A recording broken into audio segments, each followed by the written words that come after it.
Hi friends, ಇವಾಗಂತೂ climate ತುಂಬಾ change ಆಗಿದೆ. ಹಾಗಾಗಿ ಎಲ್ರಿಗೂ ಶೀತ ಕೆಮ್ಮು ಆಗ್ತಾ ಇದೆ.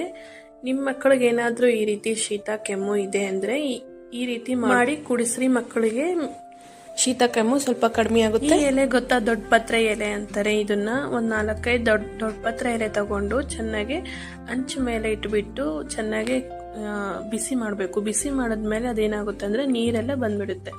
ಇವಾಗ ಅದ್ರಲ್ಲಿ ಬರೋ ಅಂತ ರಸ ಎಲ್ಲ ಒಂದು ಬಟ್ಲಲ್ಲಿ ಹಿಂಡ್ಕೋಬೇಕು. ಅದನ್ನ ಚೆನ್ನಾಗಿ ಹಿಂಡು ಬಿಟ್ರೆ ರಸ ಎಲ್ಲ ಬಂದ್ಬಿಡುತ್ತೆ.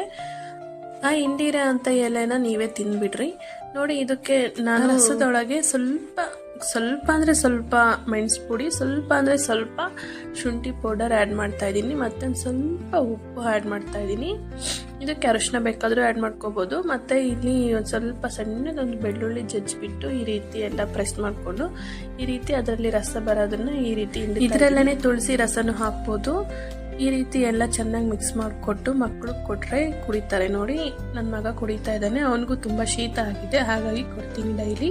ಬೆಳಿಗ್ಗೆ ಮತ್ತೆ ನೈಟು ಕೊಟ್ರೆ ಸ್ವಲ್ಪ ಕಡಿಮೆ ಆಗುತ್ತೆ. ಸ್ಟಾರ್ಟಿಂಗ್ ಮಕ್ಕಳು ಕುಡಿಯೋಕ್ಕೆ ಹಠ ಮಾಡ್ತಾರೆ, ಯಾಕೆ ಅಂದ್ರೆ ಸ್ವಲ್ಪ ಖಾರವಾಗಿರುತ್ತಲ್ಲ. ಹಾಗಾಗಿ ಮೋಕ್ಷಿಕ್ನು ಇದೇ ತರ ಹಠ ಮಾಡ್ತಿದ್ದ. ಮತ್ತೆ ಇವಾಗ ಅವನೇ ಕುಡಿತಾನೆ. ಮತ್ತೆ ಇದು ಕುಡಿಸಾದ್ಮೇಲೆ ಸ್ವಲ್ಪ ಖಾರವಾಗಿರುತ್ತಲ್ಲ, ಹಾಗಾಗಿ ಸ್ವಲ್ಪ ಜೇನುತುಪ್ಪನ ಬಾಯಿಗೆ ಈ ರೀತಿ ಇಟ್ಬಿಟ್ರೆ ಅವ್ರಿಗೆ ಸ್ವೀಟ್ ಅನ್ಸುತ್ತಲ್ಲ, ಹಾಗಾಗಿ ಸುಮ್ಮನೆ ಆಗ್ತಾರೆ. ನಾನು ಜೇನುತುಪ್ಪದಲ್ಲಿ ಸ್ವಲ್ಪ ಶುಂಠಿ ಪೌಡರ್ ಆಡ್ ಮಾಡಿಬಿಟ್ಟು ನೆಕ್ಸ್ತೀನಿ. ನಿಮ್ಮ ಮಕ್ಳಿಗೂ ಯಾರಿಗಾದ್ರೂ ಈ ರೀತಿ ಶೀತ ಕೆಮ್ಮು ಇದ್ರೆ ಈ ರೆಮಿಡಿನ ಒಂದ್ಸಲ ಟ್ರೈ ಮಾಡಿ. ಮನೇಲಿ ತುಂಬಾನೇ ಯೂಸ್ ಆಗುತ್ತೆ.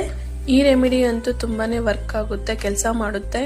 ಈ ರೆಮಿಡಿ ನಿಮ್ಗೆ ಏನಾದ್ರೂ ಯೂಸ್ ಆಗಿದೆ ಅಂದ್ರೆ ಶೇರ್ ಮಾಡಿ ವಿಡಿಯೋನ, ತುಂಬಾ ಜನಕ್ಕೆ ಯೂಸ್ ಆಗುತ್ತೆ. ಹಾಗಾಗಿ ಈ ವಿಡಿಯೋ ಇಷ್ಟ ಆಗಿದೆ ಲೈಕ್ ಮಾಡಿ, ಶೇರ್ ಮಾಡಿ, ಸಬ್ಸ್ಕ್ರೈಬ್ ಮಾಡ್ಕೊಳ್ಳಿ. Thank you for watching. Next ವಿಡಿಯೋದಲ್ಲಿ ಸಿಗ್ತೀನಿ. ಬಾಯ್.